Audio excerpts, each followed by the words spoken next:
There's a virus loose on planet Earth. It's infecting hundreds of millions of adults and children every day on every continent.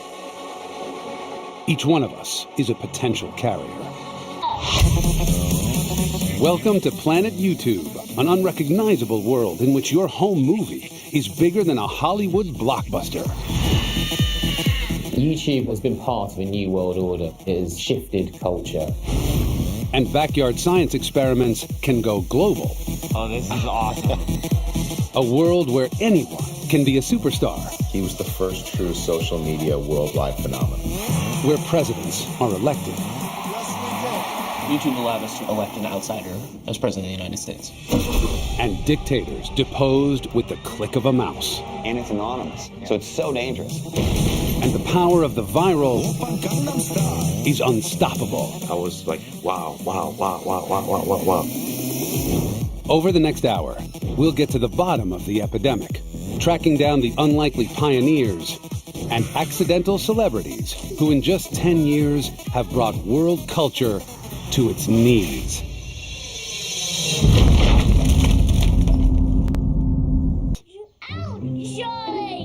Charlie Bit My Finger is one of the biggest viral videos in history. That really hurt. More people watched Charlie Bit My Finger than tuned in to watch the moon landings.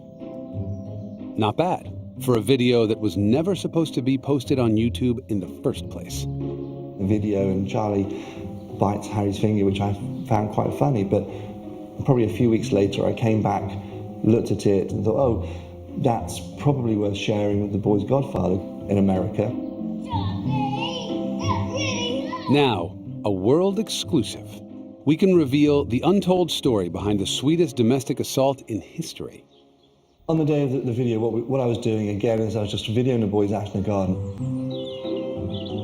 And there is a moment, Charlie gets in the car and Harry drives him into bushes and leaves him there. Which I thought at the time was really quite a funny little clip.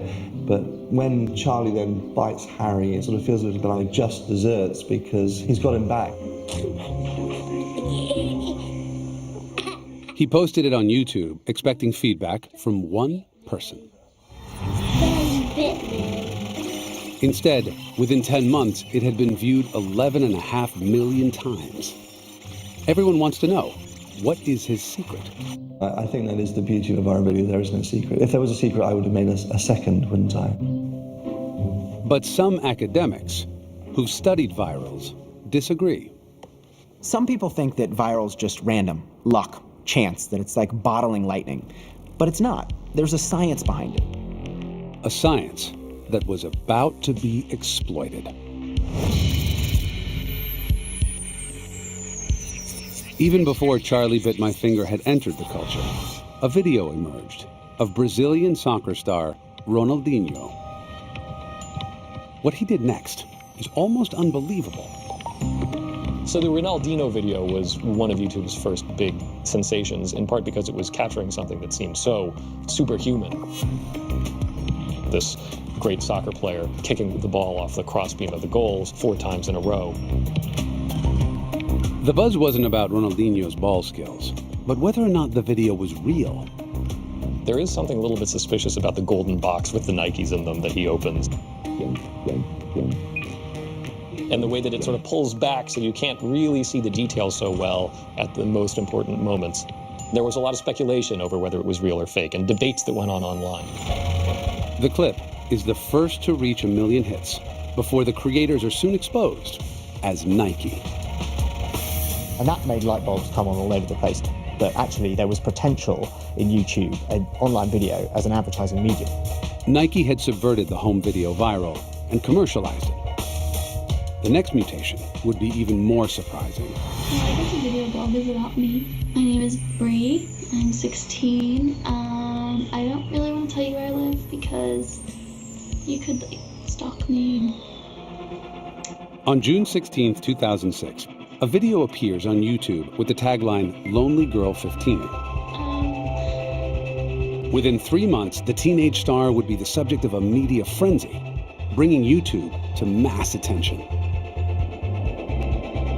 Lonely Girl 15 was this cute, really candid teenager. She was sort of fighting with her parents a lot, and she was arguing with her boyfriend.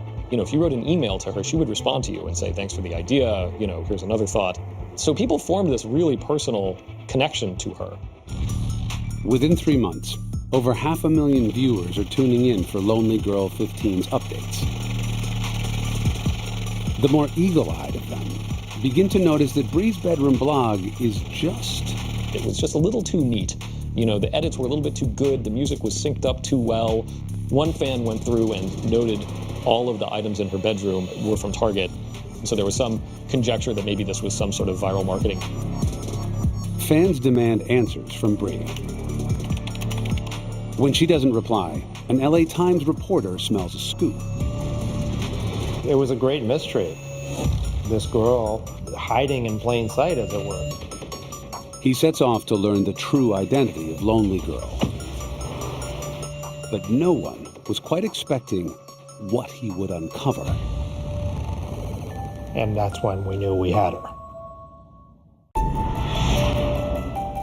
In the summer of 2006, the viral video went mainstream as an online mystery turned into a real-world manhunt. The race was on to track down the vlogger behind the latest YouTube sensation, Lonely Girl 15. Okay, so I'm kind of in a blue mood again today. This was like huge national news. She wouldn't say where she lived, so there was this kind of treasure hunt kind of aspect to it. I've been calling my parents all day. Gradually, the videos began to take the form of a thriller, with a plot almost as intriguing as Lonely Girl herself. It was a great mystery. No one knew who she was, and no one could find her. Let's find who this girl is. What are they doing? There was a botanist who analyzed the flora and the fauna in the video and said it could only appear in this one little portion of Northern California. But where?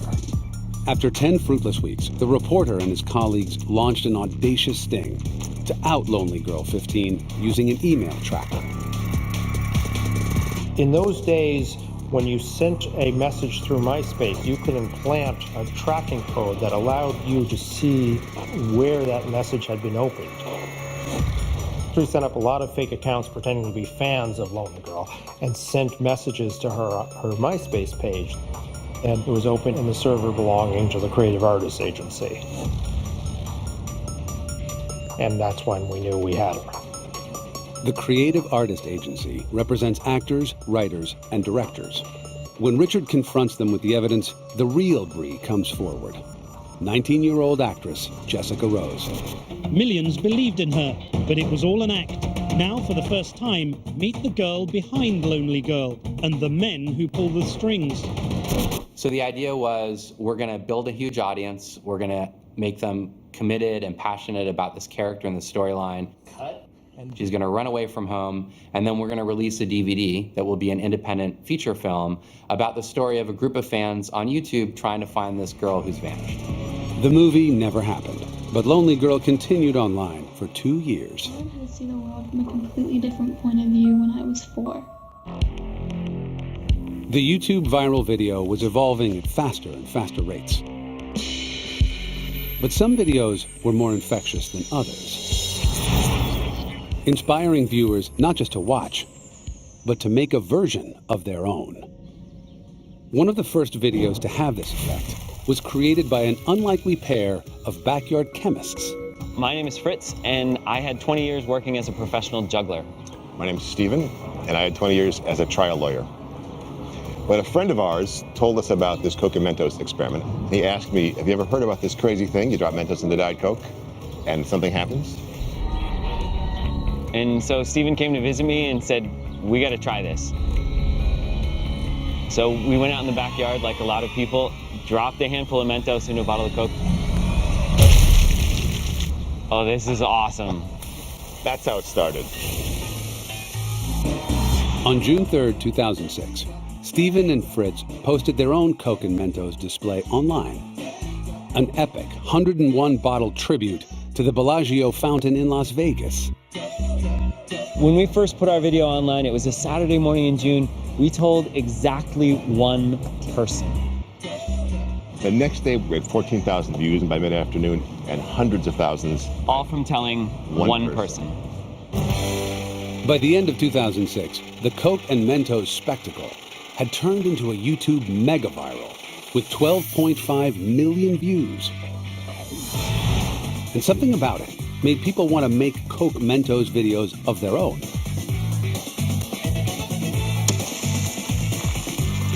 Diet Coke and Mentos, what a fantastic meme. Have you put the Mentos in your mouth? I've done it myself. I've made my own film of it. I've put it on YouTube, in fact. It's great. It works on so many levels. On the one hand, it's sort of a science experiment. You see it and you go, really? Does that really work? Dear God. All right. I think this is not going so well. Stephen and Fritz have their own theory for its viral success. Everyone's favorite moment in our video, they always say that's that moment of humanity that you can really connect with. That's what helps make it extra contagious. The contagion boosted global sales of Diet Coke by over 5%. Mentos, 15%. Silicon Valley's giants took notice of YouTube's growing power. Meanwhile, the explosion of video content meant that YouTube servers were sent into virtual meltdown. And there were times where we were hours away from running out of hard drive space, storage space. I mean, just overall, we couldn't take any more videos. It was like 4 hours left. I didn't think that it was going to blow up that quickly. I mean, that was a good thing, but it was my credit card that was getting blown up as well. YouTube needed a bigger home, fast. YouTube, a website that didn't even exist 2 years ago, was purchased today by Google for $1.65 billion.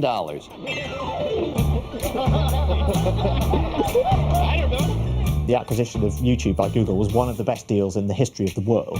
The estimated value of YouTube now is something like 70 or 80 billion. The king of search, the king of video have gotten together. We're going to have it our way.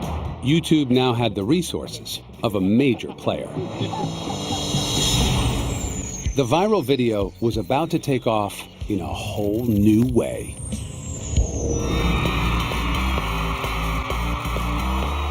I was looking for the right person who could do it. I was looking for that star who was truly a star. Scooter Braun was an ambitious music exec who recognized YouTube's potential early on.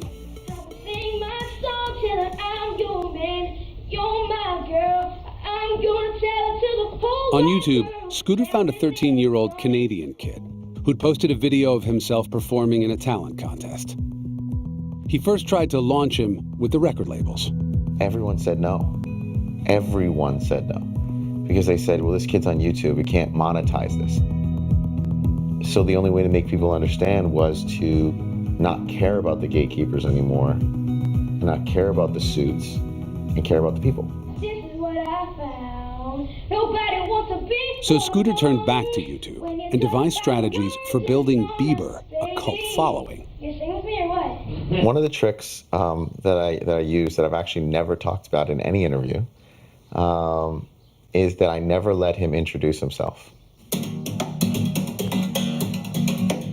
The reason I did that is because when you watch a video when someone doesn't introduce themselves and the video's extraordinary, you feel like you're getting to see something you're not supposed to see. It's more exciting. And that was one of the tricks that I felt worked for us and made those views become bigger and bigger. Then the time came to test Bieber's online popularity in the real world. Neither Scooter nor the music industry predicted how it was about to change everything. And I announced with social media that he was going to do an acoustic performance and sign autographs in front of the Universal Music Building in London.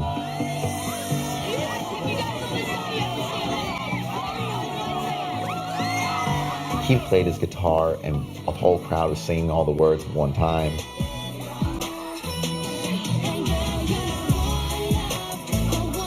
Everyone at the label was looking out of their windows just in complete shock because no one had ever pulled a crowd that big. He didn't even have a song out there. And that's when I knew that it was working. It's crazy. It's a lot of girls, as you can see. Because of YouTube. Justin Bieber was the thesis statement of taking a person from YouTube and using YouTube as a platform and building it into a worldwide star. He was the first true social media worldwide phenomenon. And YouTube was the platform I chose to make that happen. YouTube has completely changed the music industry on how we discover and how we promote things. If you go to a record label now and you say, hey, I have this new artist, they say, well, can you send me a YouTube, clip, and how many views does it have? Gatekeepers are meaning less and less and less. And the people mean more and more and more. And that is democracy.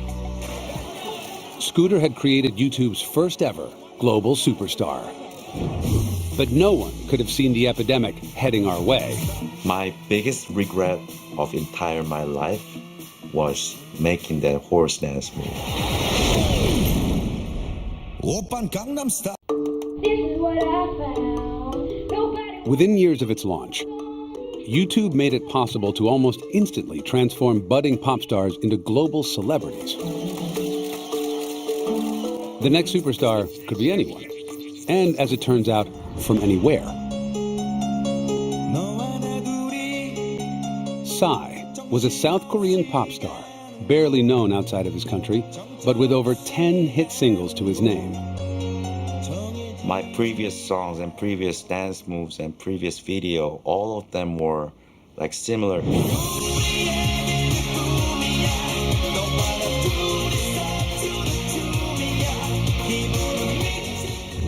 Then, in 2012, he wrote a song poking fun at his swanky neighborhood, Gangnam, and threw his energy into creating a new dance move. Gangnam is a name of district in Korea. You might think the district as some sort of Beverly Hills type, hot and wealthy area.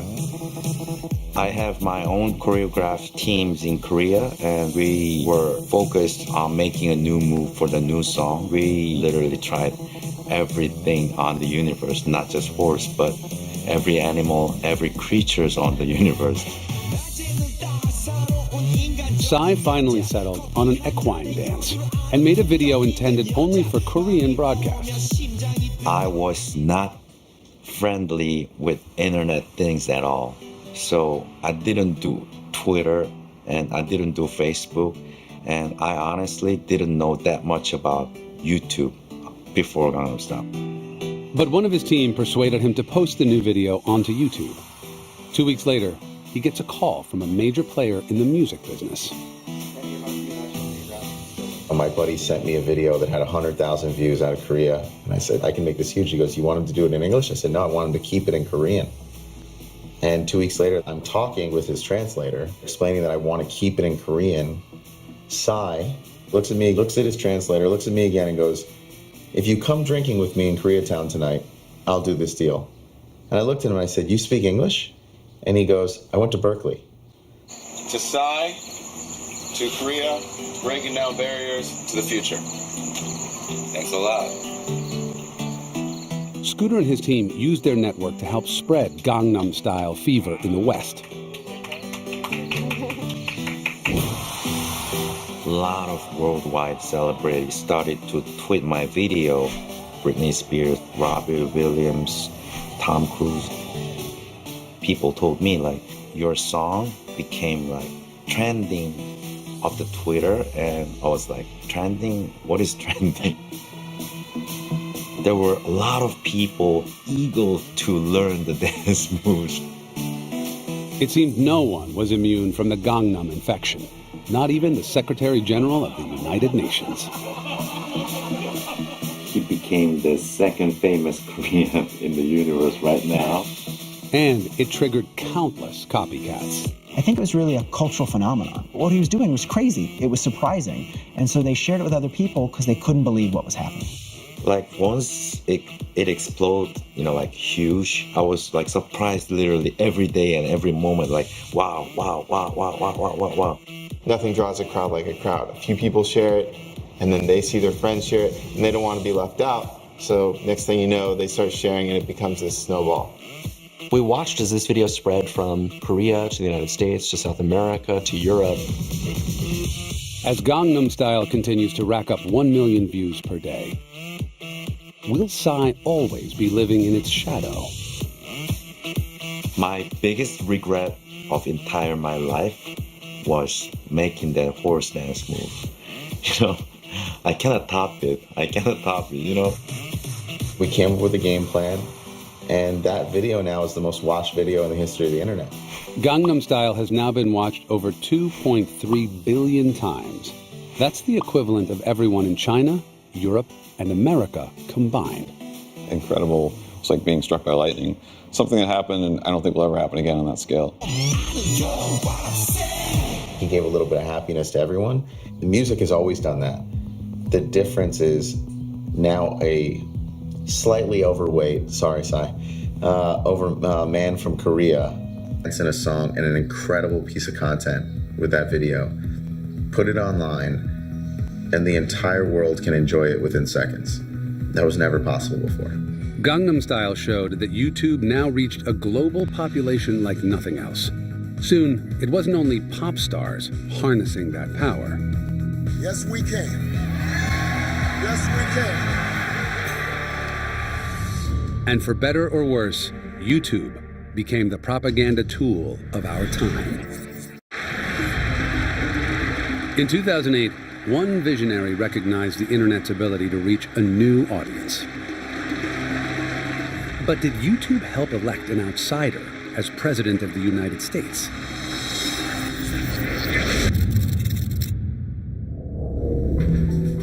In 2007, Barack Obama was up against the well-financed Hillary Clinton in the Democratic presidential nomination. Hillary Clinton had most of the party establishment behind her, and so the only path for Obama was to build a big national grassroots movement from scratch. Joe Rospars was a new breed of strategist, employed to head up Obama's social media campaign, starting with Obama's own website. I hope that you use this website as a tool to organize your friends, your neighbors, and your networks. We can do a different kind of campaign.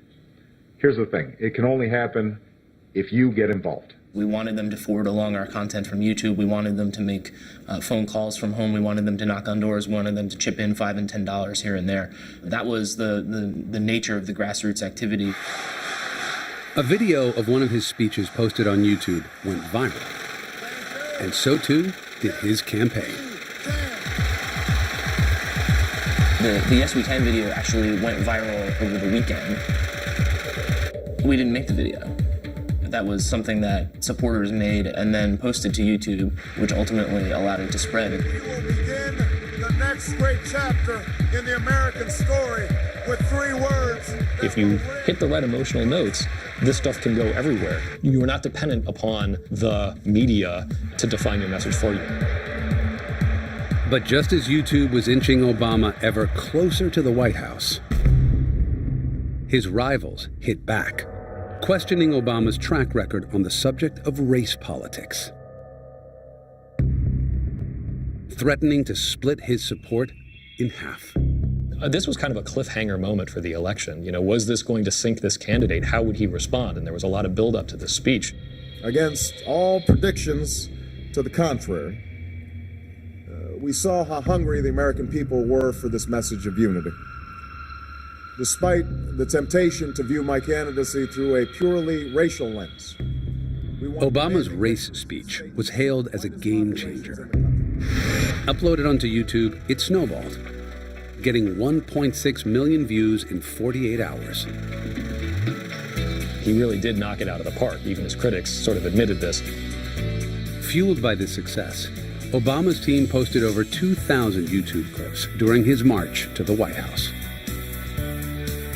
It raised Obama's profile across the nation. Hey B, it's me.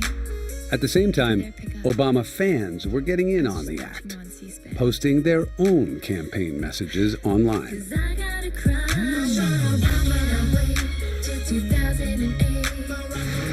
Obama Girl was a huge viral video of the time, scoring over 26 million hits.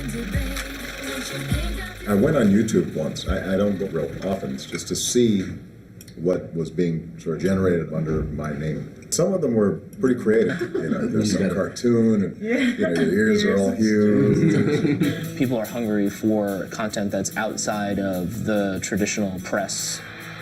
YouTube allowed us to run a grassroots campaign to elect an outsider as president of the United States. And it is my pleasure to welcome... After Obama became president, he continued to use the platform to connect directly with the nation. We've invited 3 top YouTube creators here to the White House today. We're in the East Room, and they have set up their own YouTube sets right here in the White House. Great to see you, Hank. President Obama. Hank Lozelle. Hello. How are you? Good, how are you? Good to see you. Great to meet you. I don't really feel like I'm having you. This is your house. It's the people's house. This is, I'm actually... Obama's YouTube campaign proved once and for all that anyone could get their message to the world. The value of a channel like YouTube is it allows for the democratization of content. Before, only the media outlets could decide what news we saw. But now each one of us can create news.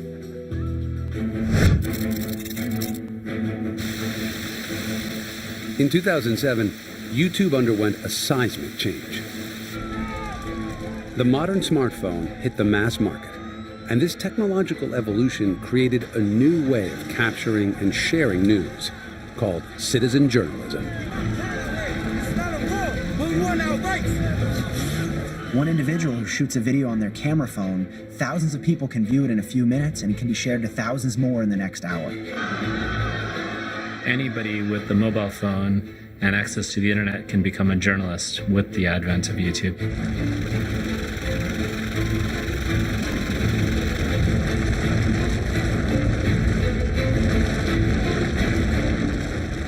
Having YouTube clips of disasters as they're happening lends them this intimacy and this reality that otherwise it would feel fairly abstract. It's very hard not to be touched and not to care.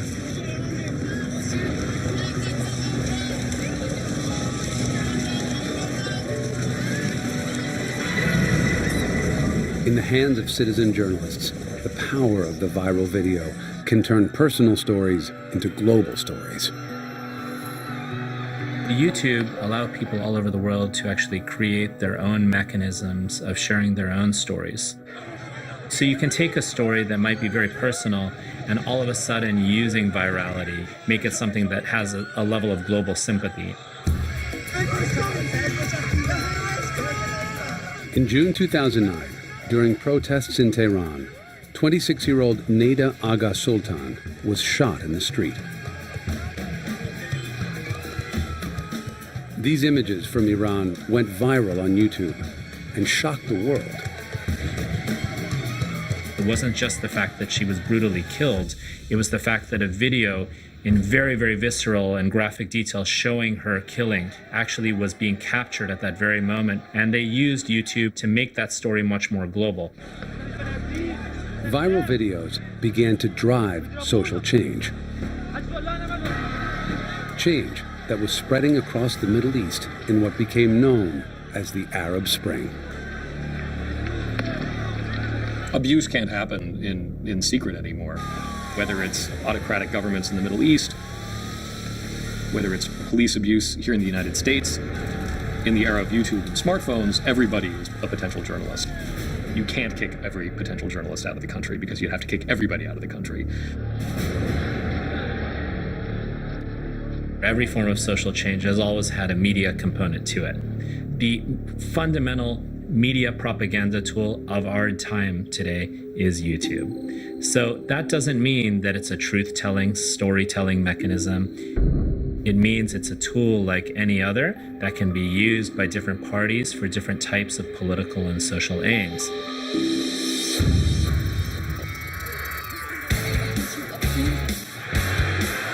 YouTube had helped elect presidents, topple regimes, and create worldwide phenomena. Now, things were about to come full circle as ordinary people would cash in big on YouTube fever. Today, YouTube has given birth to a new generation of media creators, and their fan base is huge. Variety just did a study among teenagers and asked them who are their top stars. And the top 5 stars were all YouTubers. YouTubers are ordinary people creating content for their own channels.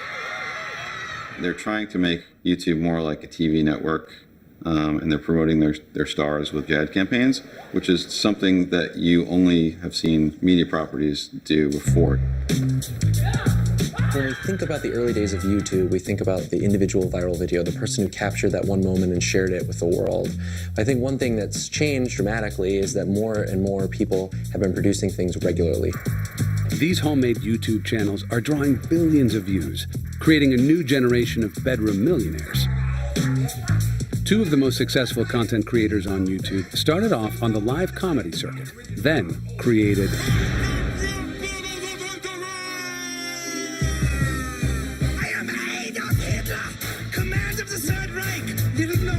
epic rap battles. Pits 2 famous icons against each other in a rapping competition. I stopped playing live concerts and started performing live concerts in my bedroom for a camera. It's still performing live, but you're through a camera lens instead. You can still say hi and thank you and see you next time, but the people watching are just through their own computer. Yeah, you get clicks instead of claps. Yeah, that's nice. Thanks, bro. You're pitiful lyrically lucky for history. You didn't write the art of rap. Their epic rap battles are produced out of this tiny studio in LA. I get these headaches in the back of my neck. I'm like, why do I have these headaches and strains in the back of my neck? And then I look at the behind the scenes videos and it's me just like, and I was like, yeah, that makes sense. You're making my ears bleed. You need a muzzle. Why you pissed off all the time? Didn't your mom give you a cuddle? You're the type of guy. Their first featured John Lennon versus Fox News anchor Bill O'Reilly. Every time I watch your show, all you do is scream at me, and your face. The video had a budget of $50. I'm a legend. I can see through all your tricks. I talked, through the lens to the audience that was watching my videos on YouTube as a few thousand people and asked them for suggestions of who we should do. And they came back with John Lennon versus Bill O'Reilly. And we both saw that and we're like, this is funny. Stop your presses, Lennon. You call me Mr. Bill O'Reilly. When it comes to squash and limeys, I come recommended highly. You're weak. Between you and me, there's no comparison. The John Lennon Bill O'Reilly video got about 150,000 views, which was enough to be like, this is great. We should do another one of these. So we read through the suggestions and we saw Darth Vader versus Adolf Hitler. And we both, again, knew, we were like, oh, that's funny. For some reason, Hitler was super popular. Huge on the internet then. And then that one went really big. Back then, you could get on the front page of YouTube, and it was like a big deal. It meant 1 million extra views. It could change your whole life. Soon, their witty and inventive clashes would start drawing millions of viewers on release day. Epic Rap Battles is now one of the most successful channels on YouTube. So, what is the key to its success? I think that people like competition and they like getting behind a side, so people like to root for their favorites. And then I think a big thing about it was at the end of the video, we asked who won and who's next, and people want to participate.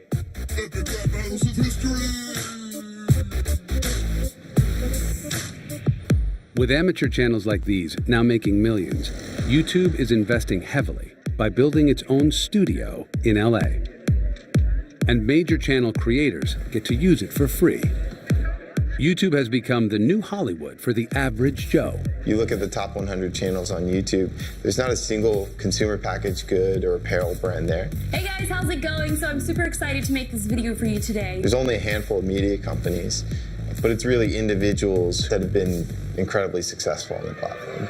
YouTube creators are a new kind of celebrity, forging one-on-one relationships with their fans through their computer screens. I think it's a feeling I will never get used to. Every single time I have a fan meetup, I feel extremely overwhelmed. It's like you can't explain the feeling.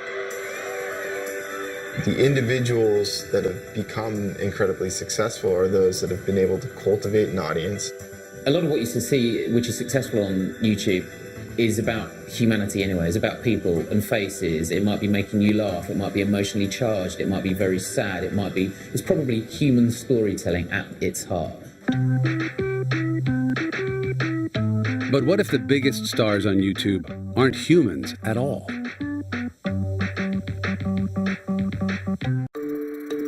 By the time you've finished watching this program, over 18,000 hours of video will have been uploaded onto YouTube. On Planet YouTube, you decide what you share, and the content you post in the virtual world can have an impact in the real world. Yes, we can.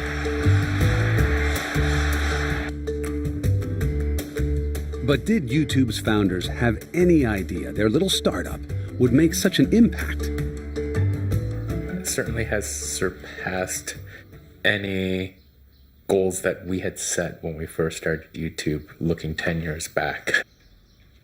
We never expected, I think, videos to reach the hundreds, thousands, millions, billions of views. YouTube owes its success to its phenomenal viewing figures. But how much does Steve himself know about what makes a clip go viral? Frequent videos that I would put up always featured my cats. And it's not that my cat videos were of any particular interest other than it being the first cat video on YouTube. But what Steve couldn't predict was that cats would become the viral superstars of the internet. What makes the internet go round? Cats. There are more than 2 million cat videos posted on YouTube. With over 24 billion views, cats are one of YouTube's most popular genres. Cats are a little standoffish. They don't beg for your attention. They don't beg for anything. They could pretty much take you or leave you. And there's something about that in an era where everybody is clamoring for your attention and dying for you to look at them and approve of them that's actually very compelling. So, who are some of YouTube's top feline stars? If you ever hear a snarky reference to YouTube as cats playing pianos, chances are this is the cause. Keyboard Cat's original video has been viewed over 40 million times. But one cat has gone a step further and turned viral fame into money. Grumpy Cat, real name Tartar Sauce, is now a bona fide celebrity worth millions, with her own YouTube channel, book deals, and merchandising. But why cats? My theory with cats is that people start to get this ability to make videos very easily. So they're sitting around and looking around their house, and that's the only thing that's interesting. Now, why cats versus dogs? I don't know. That's a debate for the ages. With even cat videos proving lucrative business, it's no wonder people are keen to unlock the secrets of the viral video. I think if you could put your finger on what viral videos have in common, then you'd make a fortune. It's like playing you a whole load of pop songs and saying, these have all been hits, what do they all have in common? It's, you know, you can sometimes find some commonalities between them, but it really is trying to nail jelly to the wall. Whatever the reason, some of YouTube's earliest stars have had their lives transformed. Now we have EP Bird Studios, and we make viral videos for brands like Coke and Office Max and McDonald's. All kinds of things. It keeps going. The madness continues. So these nozzles hold the Mentos on top of the soda bottle. And inside of They even have a viral manifesto. Mentos candies, there's certain characteristics that make a video go viral. Don't waste our time. Make sure you get down to business right away. Be unforgettable. Do something we've never seen before. But really, ultimately, it's all about humanity.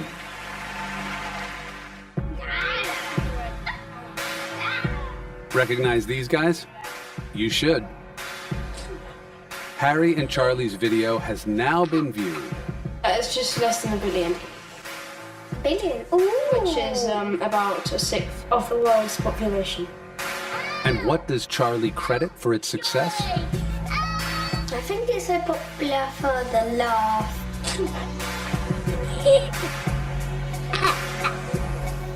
If I see something funny and it makes me laugh, that's great. But if I share it with you and it also makes you laugh, together we have that shared experience. The viral video has become a social phenomenon, a contagion to which none of us has been immune. YouTube, I realized, was the same feeling of self-discovery for kids that my dad had with vinyl and I had with mixtapes. It was this feeling of, oh, I saw it on YouTube first. I have ownership in that. And with the power to rewrite the rules of pop culture. There were these gatekeeping industries, and they are no longer controlling what comes out of your computer screen. You get to decide. My biggest wish, maybe I can make another viral video within 50 years.